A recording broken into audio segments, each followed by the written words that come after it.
Baik, kita akan memantau nanti ya bagaimana jalannya sidang lanjutan Ya. pra-peradilan. Lanjutan dari sidang pra-peradilan yang dilakukan kemarin ya.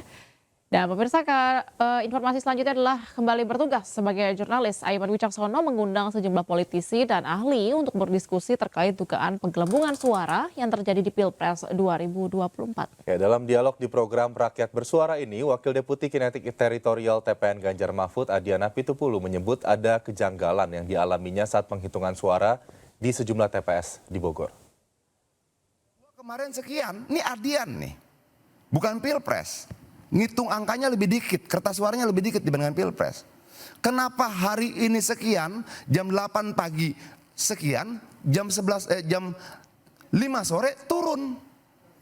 Hilang 470 suara. Lu baru menghitung 15.000 TPS di Kabupaten Bogor.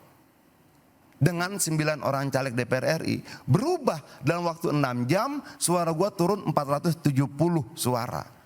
Itu baru Adian. Gimana Karena begini, sebentar dulu.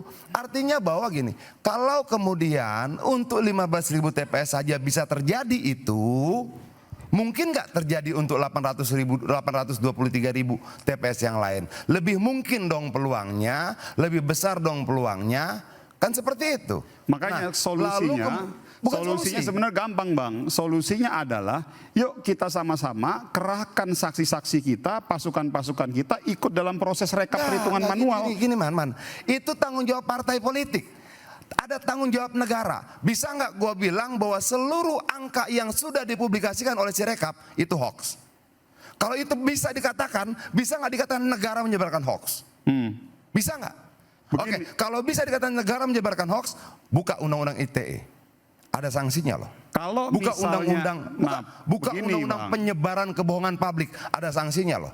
Begini, menurut yang saya harus ada langkah hukum ketika negara dianggap menyebarkan hoax. Kenapa? Tersebar kok itu. Angka itu tersebar kok.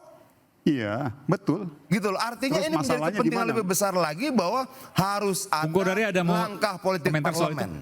Iya, itu dua hal ya. Ada langkah politik di parlemen, silakan, itu hak konstitusi teman-teman yang ada di kita semua lah. Itu silakan. Tapi saya mau bilang begini. Ya kalau tadi misalnya ada perubahan, ya namanya ini kan masih dalam proses perhitungan semua. Kan nanti kan akan ada schedule waktu, timing, yang disitulah kita akan menyimpulkan semuanya. Jadi kalau yang namanya sekarang ini, kalau kita patokannya Sirekap Mas ya.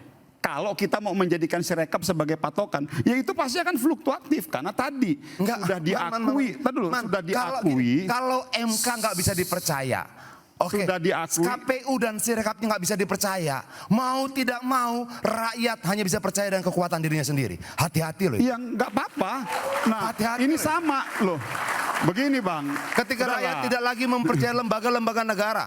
Ini dia narasi akan percaya pada langkah narasi bahwa hati-hati dengan gerakan rakyat, hati-hati dengan ini semua. Bukan yang mengatakan itu. Ini kan kenapa narasi tidak yang kita paksa memang negara minta maaf sama rakyat. Narasi yang memang akan terus diangkat. Entah sengaja tidak sengaja. Kemarin sebelum pemilihan yang salah, entah sengaja tidak sengaja, mau sengaja tidak sengaja uang rakyat, pajak rakyat habis untuk kesalahan itu. Boleh saya catatan? Gak bisa, Man. Boleh catatan dari